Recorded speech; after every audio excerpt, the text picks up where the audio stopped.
नमस्ते दोस्तों, आज की इस वीडियो में हम जनरल एप्टीट्यूड के क्वेश्चन देखेंगे जो कि CSR 2017 दिसंबर में पूछा गया है।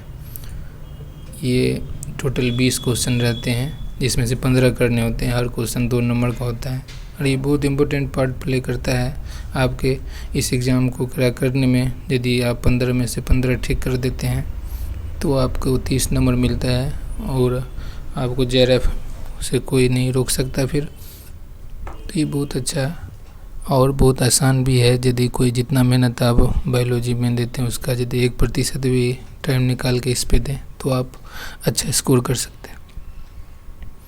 तो चलिए हम पहला क्वेश्चन देखते हैं। पहला क्वेश्चन ये है कि वह एक ग्रुप ऑफ स्टूडेंट मतलब एक स्टूडेंट का समूह है जिसमें से 30 जो है वो ओनली क्रिकेट मतलब सिर्फ क्रिकेट खेलता है 30%। एक बार मैं इसको डायग्रामेटिकली देख लेते हैं।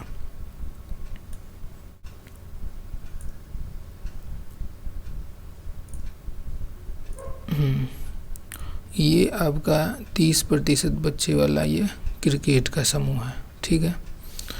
और क्रिकेट का है। फिर फुटबॉल वाले हैं 20% बच्चे ऐसे हैं जो कि फुटबॉल वाले हैं, ठीक है।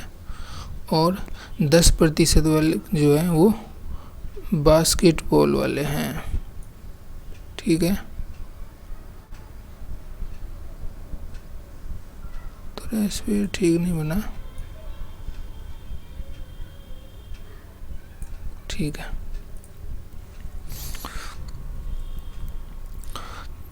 तो ये जो है आपका ये क्रिकेट का है, ये फुटबॉल का है और ये बास्केटबॉल का है। ये 30% बता रखा है, ये 20% बता रखा है और ये 10%, ठीक है। फिर बताया है कि 20% student play both football and cricket. ये वाला पार्ट जो है कॉमन पार्ट, ये फुटबॉल और क्रिकेट। बास्केटबॉल फुटबॉल और क्रिकेट का तो ये होगा, ये होगा बास्केटबॉल और क्रिकेट का। तो ये वाला जो चीज़ है फुटबॉल और क्रिकेट का वो है 20% और ये जो है आपका फुटबॉल क्रिकेट 15% है बास्केटबॉल और क्रिकेट का, ठीक है। फिर है 10% है ना फुटबॉल और बास्केटबॉल। और बता रखा है कि 15 स्टूडेंट कुछ भी नहीं खेलता, 5% है कि ये तीनों खेलता है। तो ये होगा आपका 5%, ठीक है। तो टोटल नंबर ऑफ स्टूडेंट कितना होगा? तो आप देखिए केवल क्रिकेट खेलने वाला 30%, केवल फुटबॉल खेलने वाले 20%, बास्केटबॉल वाले 10%। लेकिन क्रिकेट और फुटबॉल खेलने वाले जो ये 20% बताया है उसमें ये 5% बच्चे जो कि तीनों ही खेले वो माइनस हो जाएगा हर में से, कॉमन वाले में से। तो ये 20 में से 5 चला जाएगा, इस 10 में से भी 5 जाएगा और इस 15 में से भी 5 जाएगा। तो यहाँ पे कितने हो गए? 15। ये हो गया आपके 5 और ये हो गया आपके 10।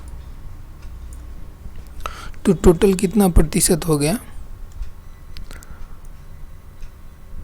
30 क्रिकेट का प्लस 20 फुटबॉल का प्लस 10 बास्केटबॉल का प्लस क्रिकेट और फुटबॉल का 15% प्लस फुटबॉल बास्केटबॉल का 5% प्लस 10% क्रिकेट और बास्केटबॉल का प्लस 5% जो कि तीनों खेलता है। तो टोटल कितने हो गए? 95%।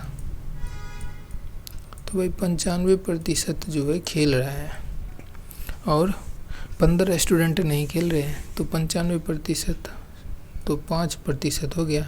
बाकी सम का 5% जो है वो नहीं खेल रहा है। वो कितने के बराबर है? 15 स्टूडेंट के बराबर है। तो 100 में से 100 का 5% हो गया 5, 10 का हो गया 200 का हो गया 10, 300 का हो गया 15। तो 300 स्टूडेंट जो है आपका राइट आंसर क्या हो जाएगा? 300 स्टूडेंट जो है आपके वो हैं इस स्टूडेंट के समूह में टोटल। ठीक है, दूसरा क्वेश्चन देखते हैं। दूसरा क्वेश्चन ये है कि ये ABCDE 5 लोग हैं, एक कतार में बैठ रहे हैं, एक रो में बैठ रहे हैं, और इनका ये कंडीशन है कि भाई C जो है वो मिडिल में है। ठीक है, ये है एक रो में है, मान के चलिए कुछ भी ABCDE 5 लोग बैठ सकते हैं, लेकिन ऐसे नहीं बैठे हैं। इनका एक प्रॉपर इन्होंने बताया है कि कैसे बैठना है। इन्होंने बताया है कि C बीच में होना चाहिए, C बीच में होना चाहिए, D एक्सट्रीम एंड पे होना चाहिए, चाहे तो D एक्सट्रीम एंड इसका जो है एक तो ये हो जाएगा, या फिर एक ये हो जाएगा। चूँकि C को बीच में रखना है, तो ये 2 पॉसिबल कंडीशन जो है ये बनेंगे। ठीक है, तो फिर और क्या इनका कंडीशन है कि B और E के बीच में 2 पर्सन होना चाहिए, 2 लोग होना चाहिए। तो इनमें से चारों ऑप्शन में से कौन सा इनकरेक्ट स्टेटमेंट है? तो पहला स्टेटमेंट क्या है? E can be on extreme left. E जो है एक्सट्रीम लेफ्ट में होना चाहिए। एक्सट्रीम लेफ्ट चाहे तो इस साइड रख लेते हैं, या चाहे इस साइड रख लेते हैं। ठीक है, ठीक है, इस कंडीशन को फिर यदि हम E यहाँ पे आ गया, बच गया कि ऑन A और B, और ये इनका कंडीशन B और E के बीच में 2 होना चाहिए, तो B यहाँ आएगा, इस केस में A यहाँ आएगा, इस केस में भी B यहाँ आएगा और A यहाँ आएगा। तभी तो A और B के बीच में 2 लोग होंगे, तभी तो ये जो है E है और ये आपका B है। B और E के बीच में ये 2 लोग हो गए, C और A। यहाँ पे क्या हो गए? C और A। तो ये पहला ऑप्शन आपका करेक्ट हो गया। दूसरा क्या है? E can be on extreme right. Extreme right में भी रख दो तो भाई ठीक है, ये भी ठीक हो गया। A can not be extreme left. A जो है लेफ्ट में, एक्सट्रीम लेफ्ट में कहीं D हो सकता है, और चूँकि ये कंडीशन जो है A और B में तो 2 होना चाहिए, इसीलिए B E को एक्सट्रीम में रहना ही पड़ेगा, तो A भी नहीं हो सकता एक्सट्रीम लेफ्ट में, तो ये भी इनका ठीक है आंसर। अब है चौथा, A is always in neighbourhood of B और D।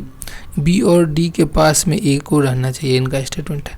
तो भाई A को B ये रहा और D ये रहा, इस केस में A यहाँ है, B ये रहा और D ये रहा, नहीं पॉसिबल है, तो ये आपका गलत हो गया, क्योंकि ये दोनों के पास के चक्कर में बाकी कंडीशन जो है कि B और E के बीच में 2 पर्सन होना चाहिए, C बीच में होना चाहिए, D को एक्सट्रीम लेफ्ट में होना या राइट में होना चाहिए, तो ये सब नहीं हम फॉलो कर पाएंगे।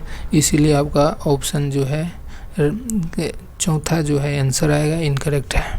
ठीक है,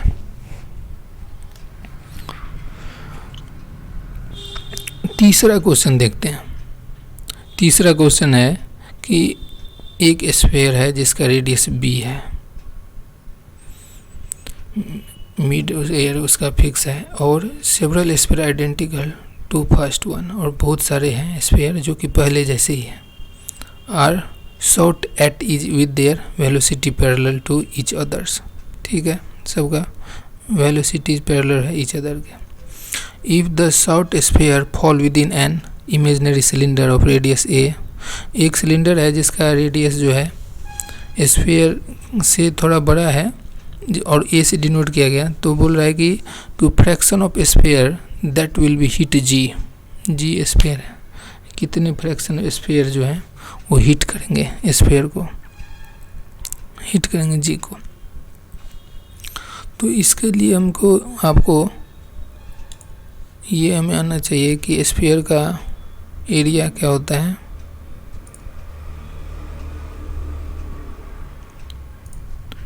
तो आपको पता होना चाहिए कि पाई 4 पाई आर स्क्वायर होता है। चूँकि बहुत सारा है तो n से मल्टीप्लाई हो जाएगा, तो n इंटू 4 पाई स्क्वायर। और ये सिलेंडर में फिट हो रहे हैं तो n into pi r square.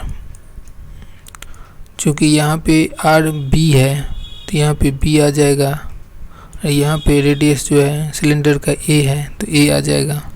बाकी pi pi cancel, n n cancel, तो टोटल आपका कितना हो गया 4b square by a square is right answer. ठीक है, तो ये आपका हो गया आंसर। चौथा क्वेश्चन देखते हैं।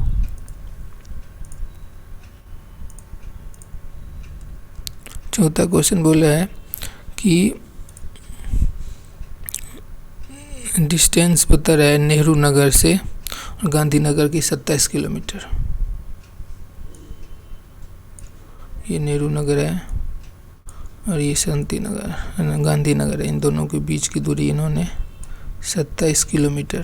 ठीक है, बोला ए और बी जो है वो घूम रहे हैं और उनकी जो स्पीड है ए की जो है 5 किलोमीटर की रफ्तार से जा रहे हैं और बी जो है वो 7 किलोमीटर की रफ्तार से जा रहे हैं गांधीनगर की तरफ नेहरू नगर से।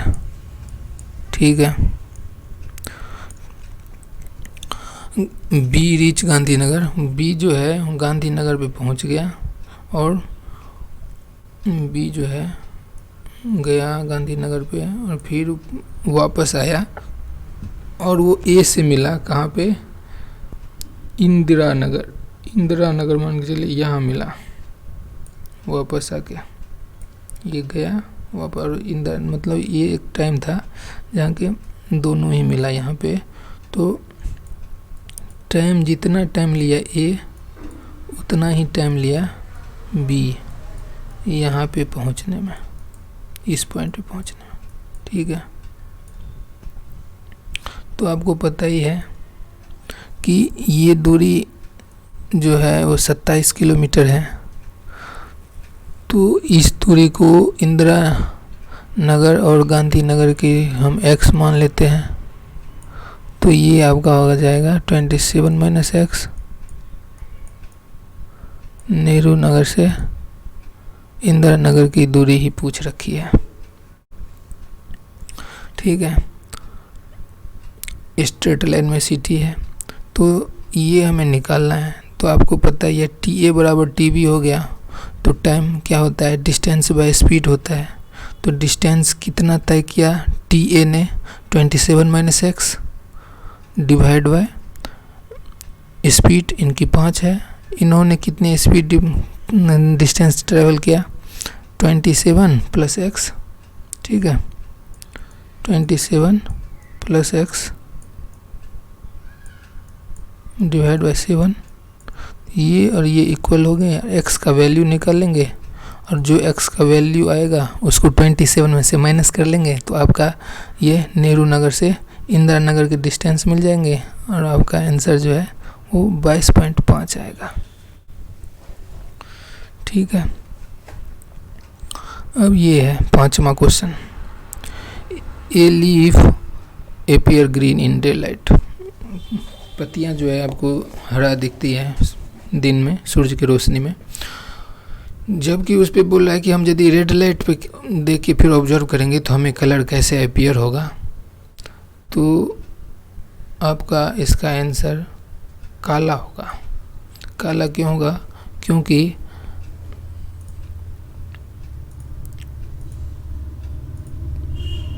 जैसे ही कोई लाइट आता है और रिफ्लेक्ट होकर हमारे आँखों पे आता है, ठीक है, वो हमको वही कलर दिखाई देता है। मान के सूरज की किरण पत्ती पे पड़ी, सारा एब्जॉर्ब हो गया और हरा वाला रिफ्लेक्ट हो गया हमारे पास। हरा इसलिए आया क्योंकि ये क्लोरोफिल होता है, वो हरा ही कलर का होता है। दो ये रिफ्लेक्ट कर गया और ये हमारे आंखों पर आया और हमें पत्ती हरी दिखी। जबकि जब हम यदि रेड लाइट दिए, रेड लाइट यदि हम देंगे, रेड लाइट ये एब्जॉर्ब कर लेगा और रिफ्लेक्ट कुछ नहीं होगा, तो हमें कुछ रिफ्लेक्ट होके दिखेगा ही नहीं, तो काला ही दिखेगा। जब अंधेरा में हमें नहीं दिखता कुछ, तो जब कुछ दिखेगा ही नहीं, हमारे आँख तक आएगा नहीं, तो ये ब्लैक ही होगा। ब्लैक ब्राउन कलर इसका आंसर हो जाएगा 5वां। अब एक ये है 6ठा क्वेश्चन कि approximately how much blood flow per day. पूछ रहा है कि एक दिन में कितना ब्लड फ्लो होगा। नॉर्मल हार्ट बीटिंग जो है 70 टाइम्स पर मिनट, 70 बार किसी का दिल धड़क रहा है। वैसे 72 नॉर्मल होता है, लेकिन इन्होंने 70 लिया है कि भाई 70 बार धड़क रहा है। तो हैविंग ए रिलैक्स्ड वॉल्यूम, जब वो हार्ट रिलैक्स करता है, डायस्टोल करता है, तो उसका बता रहा है ये वॉल्यूम जो है उसमें 170 क्यूबिक सेंटीमीटर है। और जो कंप्रेस करता है सिस्टोलिक वॉल्यूम जो है वो आपका 70 क्यूबिक सेंटीमीटर है। तो बोल रहा है कि भाई एक दिन में कितना ब्लड फ्लो होगा। ठीक है,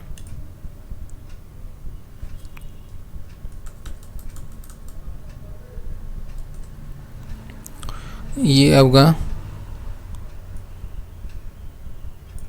ये इंसानी हृदय होता है, आपको पता होगा।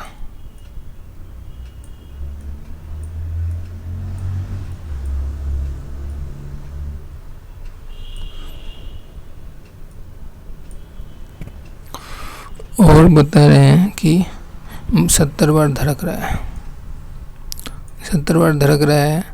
जब रिलैक्स रहता है तो उसमें वॉल्यूम है 110, और जब वो कंप्रेस करता है तो इसमें वॉल्यूम बचता है 70। तो कितना फेंक दिया वो एक बार, एक मिनट में 110 माइनस 70, तो 40 क्यूबिक सेंटीमीटर एक बार सिस्टोल डायस्टोल, मतलब कंप्रेस और रिलैक्स के प्रोसेस में ये 40 क्यूबिक सेंटीमीटर को बाहर फेंका, पंप किया, फ्लो कराया। तो यही पूछ रखा है एक मिनट में यदि 40 क्यूबिक सेंटीमीटर है तो भाई एक दिन में कितना होगा।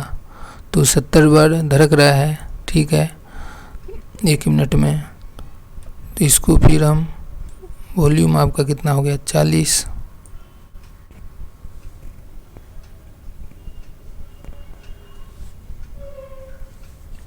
नहीं ये हम यहाँ पे नहीं जाएंगे। 40 बार तो धड़क रहा है, 40 वॉल्यूम है इसका एक मिनट में, तो 40 को फिर हम मल्टीप्लाई कर देंगे इसको मिनट, ये एक मिनट को हम घंटे में तब्दील किए, और टोटल कितने घंटे हैं वो आपका है 24। इनको मल्टीप्लाई कर दो सारे को, आपको आ जाएगा आंसर 4032 के आसपास, लगभग में 4000 क्यूबिक सेंटीमीटर पर डे इतना ब्लड पंप कर देगा। यही यदि नॉर्मल वाला होता है ना 72, तो इसमें आपका कैलकुलेशन और थोड़ा डिफरेंट आती, ठीक है ना। तो इसका राइट आंसर हो गया आपका दूसरा 4000। 7वां क्वेश्चन देखते हैं कि भाई एक मोलर फ्रैक्शन है हाइड्रोक्लोरिक एसिड का, वो काफ़ी डाइल्यूट है। उसमें क्या किया कि एक्सट्रीम डाइल्यूट हमारे पास कोई एक्वा सॉल्यूशन है, उसमें क्या किया molar fraction of hydrochloric acid add कर दिया डबल अमाउंट में। पहले भी शायद इसी का ये एक्वा सॉल्यूशन था, उसके अमाउंट को अब डबल कर देंगे। तो आपको पता ही है कि ये आपका मान के चलिए ये पीएच स्केल है, ये 7 है, ये 0 है और ये 14 है। ये आपका पीएच स्केल है, ये न्यूट्रल पीएच है, यहाँ पे पीएच जो न्यूट्रल माना जाता है 7 को, और इससे इस साइड वाले को बेसिक माना जाता है, इससे इस साइड वाले एसिडिक माना जाता है। वाटर का 7 होता है तो न्यूट्रल वाटर का पीएच बोलते हैं। अब ये बोल रहा है कि भाई पहले जो एक्वस सॉल्यूशन था उसमें हम हाइड्रोक्लोरिक एसिड डाल देंगे और डबल अमाउंट में। तो आपको पता है कि HCl जो है एसिडिक इन नेचर है, ये और बढ़ाएंगे कंसिडर में तो pH बढ़ेगा ही, एसिडिटी बढ़ेगा, और एसिडिटी जो बढ़ेगी तो इसका मतलब pH जो फॉल करेगा, जितना कम होगा pH उतना ज़्यादा एसिडिक होगा, तो रिड्यूस हो गया आंसर इसका। 8वां क्वेश्चन देखते हैं। 8वां क्वेश्चन है कि भाई एक ग्राफ दे दिया गया है आपको, उसमें आपको 4 नेता है ABCD और नंबर ऑफ सीट उनके दे दिए हैं, और उनके आपको फ्रैक्शन निकालना है, कितना वन जीता है उनको इन्होंने डार्क और वाइट वाले को हारने वाले सीट है उनके। तो बोल रहे हैं कि विच party won the largest proportion of seats in contested, मतलब सबसे ज़्यादा प्रोपोर्शन में किसने जीता। तो इसका क्या आंसर होगा, हम इसका फ्रैक्शन निकालेंगे। सबसे पहला फ्रैक्शन इसका निकालेंगे 8वां का ए का,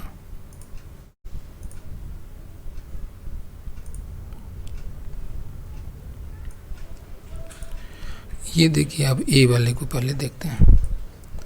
ए वाले क्या है कि यहाँ पे देखिए आप 100-150 में से 100 जीता, तो क्या फ्रैक्शन होगा, 100 जीता 150 में से, फ्रैक्शन कितना हो गया, 0 कट गया, 10/15, 5 दूनी 10, 5 3 15, 2/3, 0.6। बी का देखते हैं। बी जो है वो लगभग में 60 जीता 70 में से, ठीक है।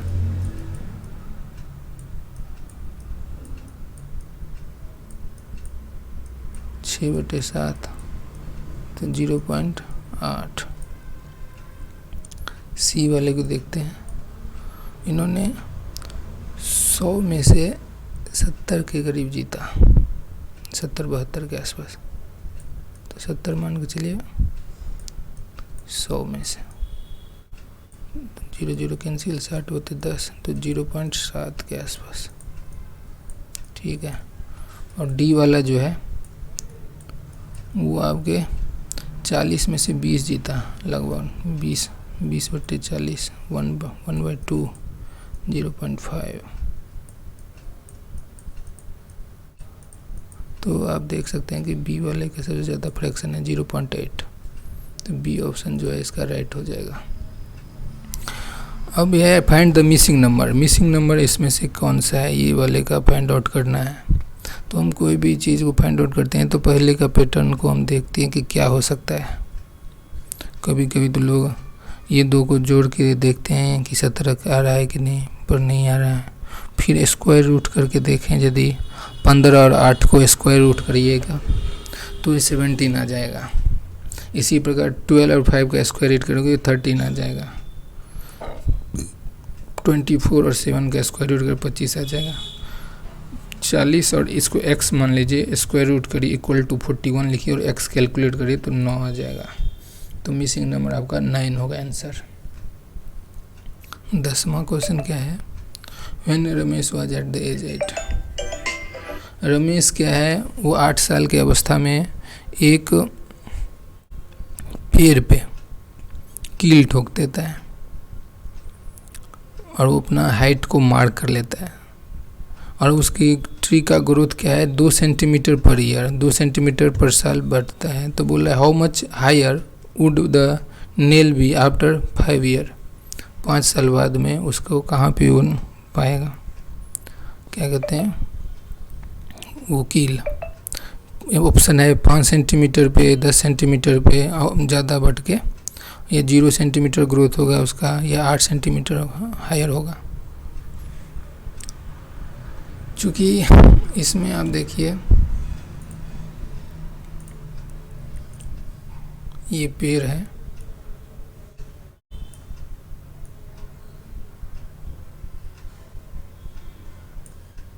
इन्होंने अपनी हाइट की अवस्था से जब वो 8 साल के थे तो यहाँ पे इन्होंने कील ठोक दिया और इसका ग्रोथ कर रहा है भाई 2 सेंटीमीटर पर ईयर। तो 5 साल बाद 10 सेंटीमीटर ये पेड़ की हाइट बढ़ गई। ठीक है, ये 10 सेंटीमीटर बढ़ जाएगी तो ये कील कहाँ जाएगी? लॉजिकली तो ये देखा जाए पेड़ बढ़ रहा है तो कील भी बढ़ जाएगा, 10 सेंटीमीटर ऊपर चला जाएगा, पर ऐसा नहीं होता है पेड़ के केस में। पेड़ के केस में क्या है कि ये 2 डायरेक्शन में बढ़ता है, चारों डायरेक्शन में बढ़ता है कह सकते हैं। एक तो ऊपर की तरफ गया, एक नीचे की तरफ गया, और ऊपर जो जाता है ये एपिकल मेरिस्टम से टिश्यू होता है ये, तो ये ऊपर की तरफ बढ़ाता है इसको। जबकि ग्रोथ ये जो आपका इस साइड में जहाँ पे कील ठोका ये आपका स्टेम का है, यहाँ पे जो ग्रोथ होती है ना इसका गिर्थ बढ़ता है, लेटरल ग्रोथ होता है कैम्बियम की वजह से। तो फिर ये बस इसी डायरेक्शन में बढ़ेगा, ये ऊपर की तरफ नहीं जाएगा, जहाँ पे कील ठोका वहीं रहेगा। सिर्फ ये लंबाई जो बढ़ती है पेड़ की वो ऊपर ही इसका मेरिस्टेमेटिक टिश्यू होता है, वो आपको इसको बढ़ाता जाता है और नीचे रूट बढ़ता रहता है, और ये कैम्बियम की वजह से इसका गिर्थ बढ़ता रहता है, चौड़ाई बढ़ती रहती है। तो इसका ऑप्शन 0 हो जाएगा कि जहाँ पे ठोका था वहीं पे इसको कील मिलेगा 5 साल बाद भी। 11वां क्वेश्चन देखते हैं। 11वां क्वेश्चन ये है कि आपको एक मैजिकल बॉक्स दे दिया है 3, चौथा बोल रहा है कि कौन सा होगा, और ये आपका चारों ऑप्शन है।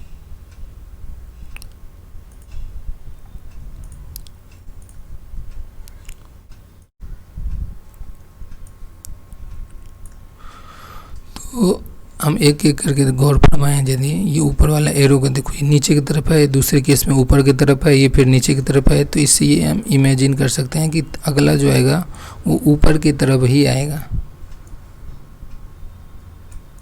ठीक है, तो ये वाला ऑप्शन देख लो किसमें है, सभी में ऊपर की तरफ है, पर इसका जो है ना सेंटर से नहीं ऊपर कर रहा है, तो ये वाला ऑप्शन 2 तो पहले ही हट गया।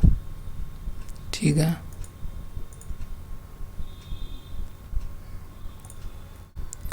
दूसरा हम इसका ये सर्कल देख लो, सर्कल में ट्रायंगल है। ठीक है, सर्कल में ट्रायंगल है, लेकिन इसमें क्या हुआ, दूसरे वाले में ट्रायंगल में सर्कल हो गया, मतलब जिसके अंदर ये पहले था उसी को अपने अंदर ले लिया ये तीनों। तो मतलब फिर अगला क्या है, ट्रायंगल के अंदर स्क्वायर है, तो अगला क्या होना चाहिए, स्क्वायर का एंगल ट्रायंगल। तो ये स्क्वायर का एंगल ट्रायंगल इन तीनों में तो है, इसमें नहीं है, ये तो हम पहले ही हटा दिए, तो ये भी हट गया अभी, तो ये 2 हो गया स्क्वायर के एंगल ट्रायंगल वाला। अब हम ये रॉड जो स्लाइडिंग स्लोप बना हुआ है ये देखते हैं। इसमें पहले एक डॉट नीचे था, दूसरे केस में डबल हो गया, ऊपर चला गया। इसमें ये नीचे था 2 डॉट, तो ये दूसरे में क्या होगा, डबल जाके ऊपर चला जाएगा, डबल जाके नीचे, ये तो पहले ही कटा हुआ 2 ही है, डबल 4 होगा, तो ये ऊपर जा रहा है, तो ये आपका तीसरा ऑप्शन राइट हो गया। अब ये 12वां क्वेश्चन। 12वां क्वेश्चन ये है कि निम्न संख्याओं में से किस संख्या का घनात्मक वर्गमूल, मतलब स्क्वायर रूट मीन जो है उसी संख्या के निकटतम होगा। तो ये जो है आपका, इसका आंसर आपका यही होगा। जब आप 0.99 का स्क्वायर रूट करेंगे ना तो इतना ही आता है, 0.999। तो ये आपका जो है दूसरा जो है इसका आंसर होगा। अब हमारे पास एक 13वां क्वेश्चन है कि समान आयतन वाले 2 गैस से पार्सल हो रहा है जिसका इक्वल वॉल्यूम है ए और B at same temperature and pressure. तो parcel A is 1 mole of water vapour. ये बता रहा है पार्सल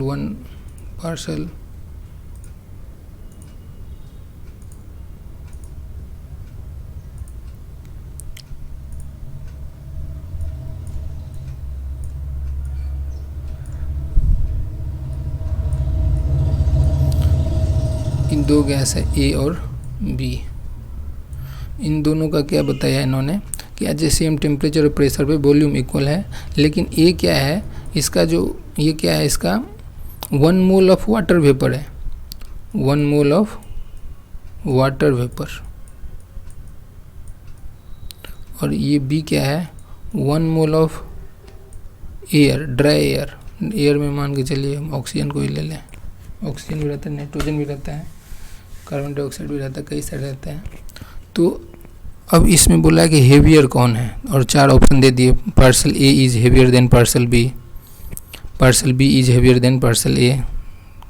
फिर बोल रहा है कि पार्सल दोनों इक्वली हैवी है। फिर बोला इनमें से कि भाई टेम्परेचर प्रेशर की वजह से रिलेटिव मास हम कैन नॉट डिटरमाइन नहीं कर सकते। तो हम 1 मोलर तो बराबर ही होगा, क्योंकि 1 मोलर आपको पता है वो इक्वल टू होता है एवोगैड्रो नंबर। एवोगैड्रो नंबर आपको पता ही है, जो इसका वैल्यूज होता है 6.023 10⁻⁶। ये आपका एवोगैड्रो नंबर है। ये मल्टीप्लाई हो जाएगा आपके एटॉमिक वेट से, इसका टोटल, इसका जो मोलिकुलर वेट से। वाटर का 18 होता है, इसके केस में ये बराबर ही रहेगा। और ऑक्सीजन का 32 होता है, तो 32 ज़्यादा होता है कि 18, तो 32 वाला ज़्यादा भारी होगा, क्योंकि ये चीज़ तो दोनों में ही कॉमन है। तो भाई बी जो है वो हेवियर है, तो दूसरा ऑप्शन जो है वो ठीक है। ये आपको फंक्शन ग्राफ कौन सा इस फंक्शन को दर्शा रहा है, सॉरी, तो इसका sin x cos x का मान बता रहा है। ये देखिए पहले वाले में π/2 है, मतलब 90 डिग्री पे, 90 डिग्री पे ये 1 हो रहा है, और 180 डिग्री पे 0 हो रहा है। दूसरे में क्या है, 90 डिग्री पे 0 हो रहा है इसका फंक्शन, और 180 डिग्री पे भी 0 हो रहा है। sin 90 और cos 90, इन दोनों को मल्टीप्लाई करेंगे तो आपको 0 ही आएगा, क्योंकि इसका आपको फार्मूला पता होना चाहिए कि भाई cos 90 = 0, और वो मल्टीप्लाई होगा तो भाई 0 ही कर देगा।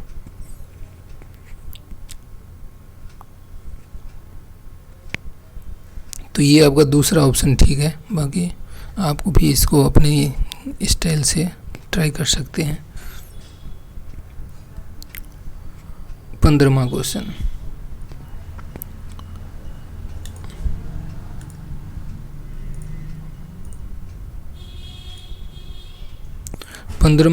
जो है ये बोला कि number of 3 English letter word having at least one constant but not having two consecutive consonant each।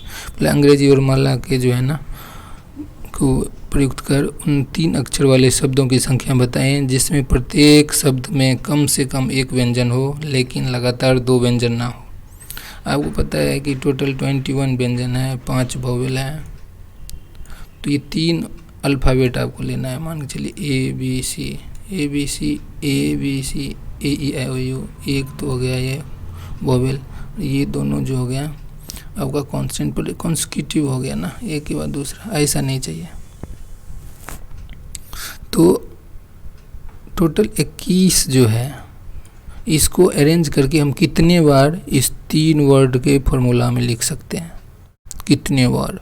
तो भाई हम ये भी कर सकते हैं इसको सिंपली 21 × 5 5 ने यहाँ 5 भी कर सकते हैं, 2 वोवेल ले लिया, या फिर 21 × 5 × 21, ठीक है। या एक बार ये कर देंगे 5 × 21 × 5, या फिर 5 × 5 = 21। ये सारे को मल्टीप्लाई करके ऐड करेंगे तो टोटल पॉसिबल वे जो है इनका 3780 आएगा आपका, ठीक है। इतने बार हम ऐसा वर्ड 3 वर्ड हम लिख सकते हैं जिसमें आप कॉन्सेक्यूटिव 2 व्यंजन भी नहीं होगा, एक वोवेल रहेगा, ऐसा हम लिख सकते हैं।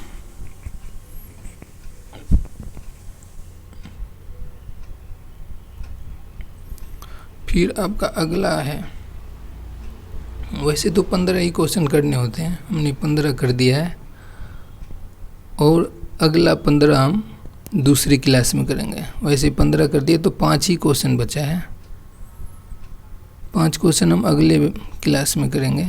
आसान है वो भी। धन्यवाद देखने के लिए।